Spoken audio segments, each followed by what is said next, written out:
Welcome to the Elegant Warrior for the second time, my friend Ruth Gotian. It's so good to see you. It's like a repeat offender. I know. I was looking back. You were episode 195, so that was more than 100 episodes Oh ago that you my. came on to talk about your phenomenal book, The Success Factor, which has been a phenomenal success for you. What then drove you to pretty quickly write this second book, which is so good, but quite different? It it is and it's not though. So I'll let the cat out of the bag. The mentoring book was actually supposed to happen first. Oh, That was interesting. supposed to be the first book. I had, before I ever had been in contact with an editor or publisher, I already had a well thought out proposal and table of contents for a mentoring book. I even sent it to some editors, to review just to give me feedback on it, et cetera, but I hadn't sent it anywhere. And then when the publisher for the Success Factor reached out to me about writing that book, The Success Factor, I said, wait, I've got this whole proposal for a mentoring book. And she said, no. First, you write the success factor, then you write the mentoring book. Because now, for those who haven't yet read the success factor, I'm a social scientist and I interview extreme high achievers, the Nobel Prize winners, the astronauts, the Olympians, the NBA champions. And the success factor talks about the four elements of success that made all of them successful, which in turn we can use to make ourselves successful. And one of those things was that they surrounded themselves with a team of mentors, Yes. people who believed in them more than they believed in themselves. Because I don't care how many awards you have your bad days. That imposter syndrome kicks in. You have those days that you're not motivated. You have those injuries. You have those days or weeks or months where you're getting rejections and things just aren't working out.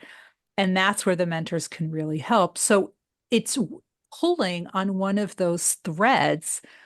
And that's what this next book is about, Financial Times Guide to Mentoring. Mm. It's that thread of mentoring. And you know what? If it's good enough for a Nobel Prize winner and it's good enough for an Olympic champion, then why do I think that I don't need one? Right? I know Yes. it works. So No, it's there we so go. true. And it's so interesting. I was just talking to someone about getting ready to talk to you and reading this book, which is so phenomenal. And I was saying I didn't know that the Financial Times was publishing or interested in publishing books, but it makes so much sense. Mhm. How did you get hooked up with your co-author in that particular in part of the endeavor? And how did that happen? So Yeah. most people know the Financial Times as that pink newspaper out of the Yes. UK, Yes. but they're sort of like the equivalent of the Harvard Business Review in the Exactly. US, and they have a book series as well. So good. Now, my co-author is Andy Lapata out of the UK, Yeah. and we had known each other for years and years. He is Europe's premier expert in building and maintaining professional relationships. Hmm. And if you really want a mentoring relationship to work, you have to have a relationship and know how to build that professionally. So Andy is based in the UK and he has looked at all of the Financial Times books and he noticed we have one on strategy, we have one on investing, we have one on coaching, we have one on finances. Where's the one on mentoring? So good. So he reached out to me and he said, would you be willing to co-author it with me? Because I had been doing a lot of writing about mentoring, 3 chapters in the Success Factor about Yes. it, a ton of articles and Forbes and Harvard Business Review and all this. So I was extremely well known in that space and we got to writing. The hardest part for me was writing in British English. Yeah. Uh, Oh gosh. Yeah, of course. Of course. but that's a setting in Word and you make it happen. Um, but that's how it really worked out. And we wrote this entire book together. And that is my proof positive that you can work virtually Yes. and put something incredible out. Mm. Because Andy and I are in 2 different countries, 2 different time zones, and we had never met in person until after we submitted Wow. the book to the That's publisher. amazing. And in fact, to this day, we have only seen each other twice during one weekend ever in this whole process that's gone on for a few years. So here we are. Ruth, it's so good. And it's such a good segue into one of the things that you talk about in this book is mentors, not only doing the things that we sort of think of as mentors doing, teaching, guiding, coaching, all of that, but also providing access to the network Yeah. that the mentor has. And you talked Yeah. about Andy's interest in networking. How important in the mentoring relationship, if you were to sort of, and we'll talk about checklists in a minute, but if you were to sort of make a checklist of what a mentor provides to a mentee, where does the network go on that checklist? I think it's one of the main things, and I wouldn't say one is more important than the other. Look, they can teach you skills, they can give you perspective, they can give you resources you may not even know about, they can open doors you didn't know existed, and they can introduce you to people in their network. You may not need that now, but you might one day say, I want to explore this question, or I'm thinking of looking into a role at X company, or I'm having trouble on this particular project. I don't have expertise in that. And the mentor may say, well, I don't know, but I know someone who does. Yeah. Or, oh, you're going to this conference? My buddy Joey is going. You two should really meet up. Let me make that introduction. Yes. Yeah. Or Huge. here's someone who I think you should know that has expertise or is interested in something that you're interested in or could answer that question for you. It may lead to nothing, it may lead to everything, but you would not even know those people existed if those introductions aren't made in a way that only a mentor can make it. Because when they're introducing you to someone, that's their social capital. Yes. So they need to really, really know you, like you, and trust you. Because if you bomb that Yeah. conversation, bomb that relationship, that's on them, right? That's right. That's their reputation. So they need to trust you. And the other person knows that you're not just introducing them to anyone who comes through your inbox. You have thought about this carefully. Yeah, it's such a huge thing. And I guess the question that I have not yet asked is, how do you get introduced to a mentor? You know, I am at an age where you might think I don't need a mentor, but having started entrepreneurship and being in a completely new career at 52 years of age, I have been looking, have found, and continue to look for mentors. And so, what do you say to someone, not just a young someone, but any someone who wants a mentor? What's the best way to go about finding one? Stop looking. Well, there you Stop go. looking, right? So think about this. When you walk into a room, do you say, I'm going to meet my life partner here? No, but I know some people who do. And do they ever come out with one? Not Probably often. not. Not often. Yes. Right? And do you walk into a room and say, I'm going to find my new best friend here? Yeah. No. Probably not. So if you're going in with this transaction mindset, you're Hmm. going to come up empty. Yep. But if you go in with the mindset of, I'm here to meet interesting people, and it doesn't matter where you are, it can be at a cafe, it could be at a work event, it could be in a hallway when you're chatting, it could be at a conference, it could be anywhere. You need to just start a conversation with someone, find something that you connect with, and then you see where it goes, see where that conversation goes. And that mentoring relationship may not happen now, it may happen in the future. 61% of mentoring relationships happen organically. Yeah. Now, Heather, look at you and me, right? We're very different. Yeah. We met at a conference in Charleston. We were both from New York at the time. Yep. I'm an academic, you're a lawyer. We Hmm. probably never would meet in normal circumstances. Right. But here we are in another city. I think we were in the same conference session or something, and we just That's right. started chatting That's right. That's right. about nothing of any major consequence. We liked the speaker, we didn't like the speaker. Here's what I learned, here's what I wish would have happened. But that just started the engagement. And here we are 5 years later since At we least, first yeah. met, and we're still very much in touch. And very often we ask each other ideas or thoughts or perspectives. So if you stop looking and Yes. stop putting that pressure on yourself, you will find someone.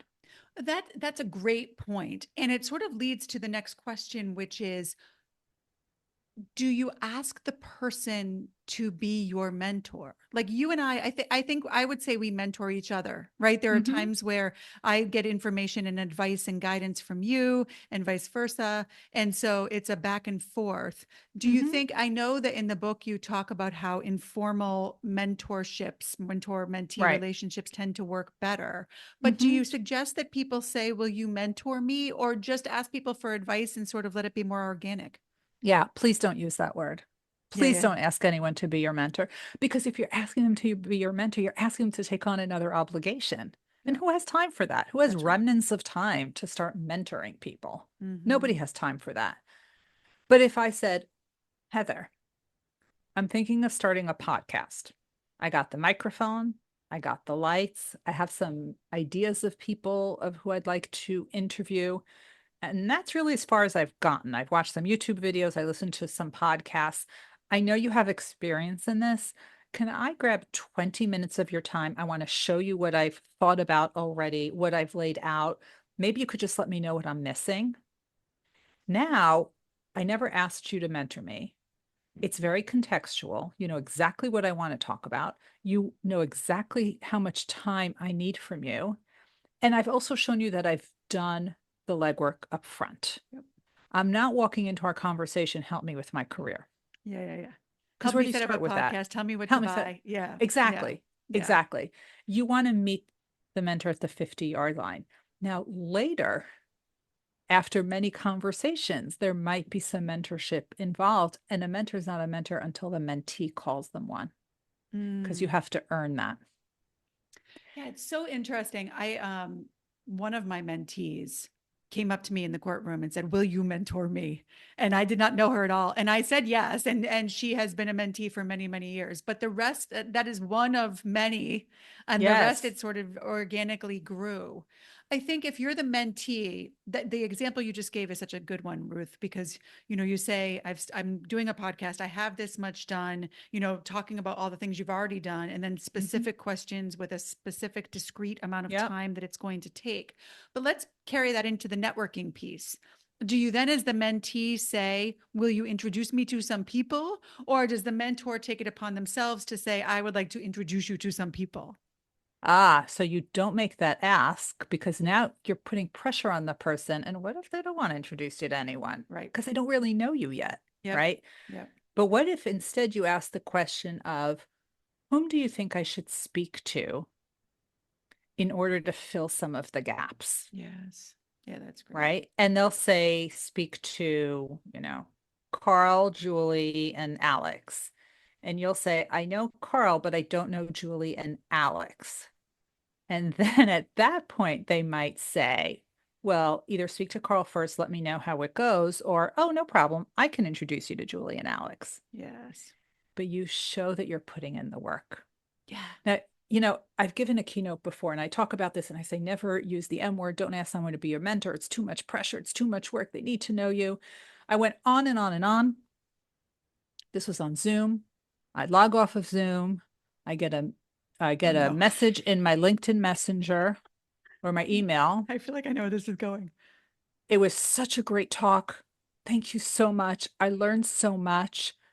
Would you mentor me and review my dissertation? And Oh then sent me the my dissertation. goodness. Now, for those watching on video, I need to find this Oh so my people God, know Ruth, you're what we're cracking me talking up. This about. is so funny. I had to look for it because I haven't pulled this out. This is my doctoral dissertation. Okay, for those listening, it's at least 3 inches thick. It's like Two. 200 and something pages. Yeah. Yeah. We're not Okay. talking about a paper, a Yeah, brochure. it's not a brochure. It's not a 500-word article. That's right. It's I don't know, 70,000 words. Oh my Why word. would I read that and review that and provide feedback for someone I don't even know? Yeah, it's outrageous. And it does the exact opposite of what that poor person wanted to do, which is to make a connection and get someone to help guide them. Yeah, and so they Uh, turned me off. why do you think people do that?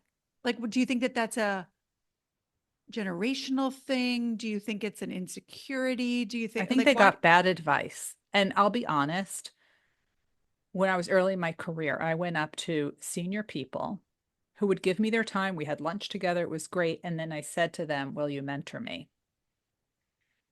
And they said, sure. Mm-hmm. And guess what? Nothing happened. Yeah. Nothing happened.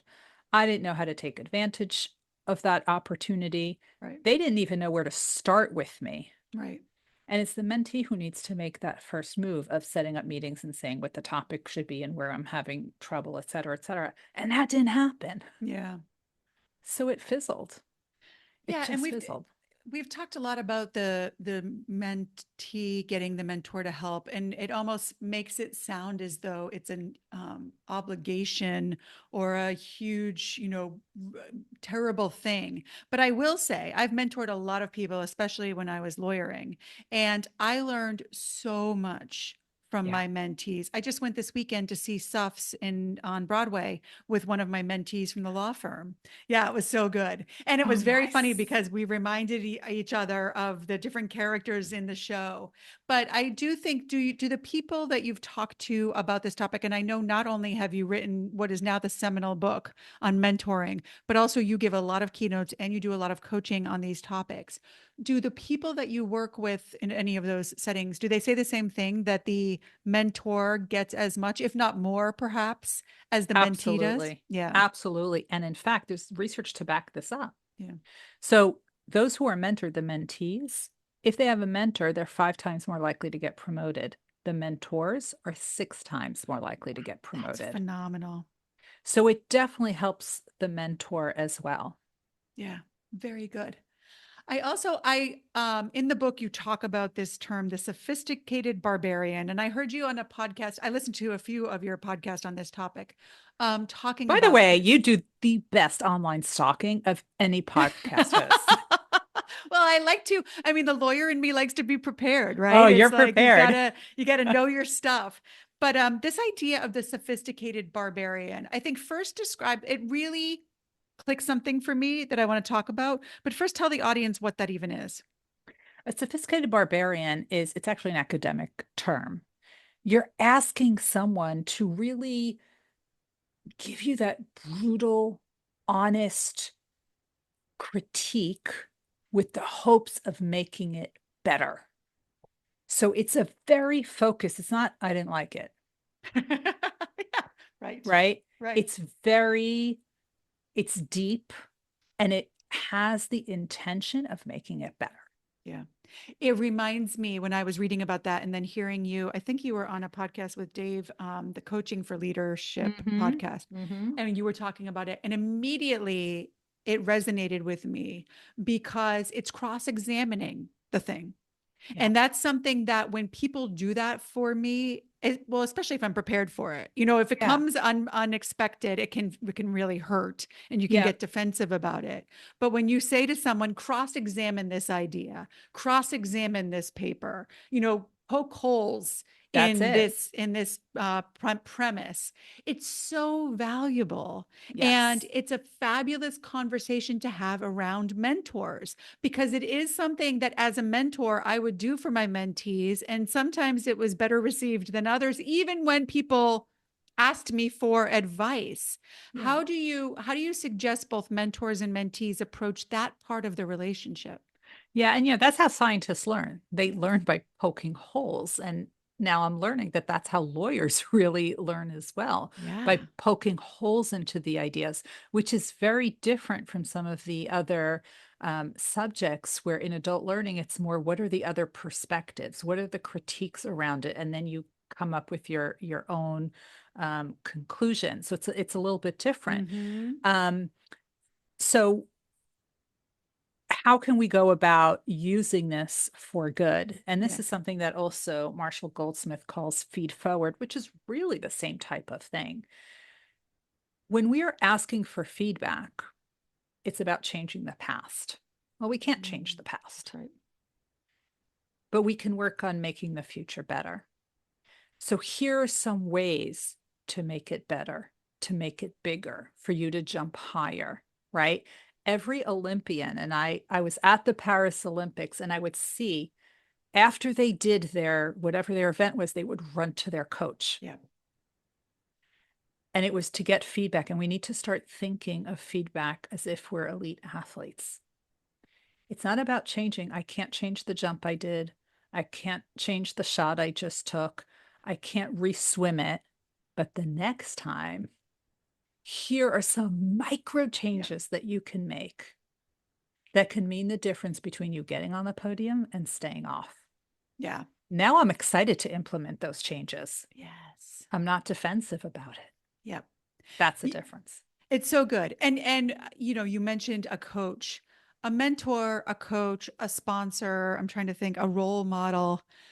Do these words really matter when it come at the end of the day? Like, what do you think about all these different terms that are sort of bandied about? Yeah. So look, I think they're just more labels. They Mm, have there's distinctions between all of yeah. them, Right. right? And we talk a lot about that in the book. Yeah. But at the end of the day, if you're calling a coach a mentor a coach, it doesn't really matter. The Mm-hmm. point is that you need these types of people in order to propel your professional career forward. Yeah. So you want someone who will open doors for you. You will want someone who will talk about you in a positive way in rooms that you're not in. Yeah. You will want someone who can help you with the nuances so that you can get forward and move forward and be able to do things you weren't able to do before. You want to be able to learn from people who you have seen or heard but might not ever meet. I just described role model mentors, coaches, and sponsors to you, That's right. That's right. right? Yeah. That's what you need those kind of people. I love it. And one of the things that you just mentioned that I would love to talk to you a little bit about is mentioning your name in rooms you're not in. I talk a lot about that in my work about advocating. And I think that for me, one of the things I highly recommend for people who want someone else to advocate for them is tell them the story that Yeah. you want people to share and give them the evidence, give them the assets so they can advocate for you well when you're not in the Yes. room. Do you recommend mentees do that with their mentors? 100%. Yeah. Look, I'm going to give you a few stories here. One, this was advice that was given to me by Dr. Lynn Perry Wooten. She's the president of Simmons University out in Boston. Mm-hmm. And she said, Ruth, people are going to talk about you anyway. You might as well control the narrative. That's right. Whoa. Yeah, it's true. Whoa. Right? I mean, just think about that. So instead of waiting for other people to whisper and talk about things, I don't have to wait for my organization's public affairs department to post about whatever it is that I did, or paper that I wrote, or accomplishment that I had, or talk that I gave. I have LinkedIn. Yeah.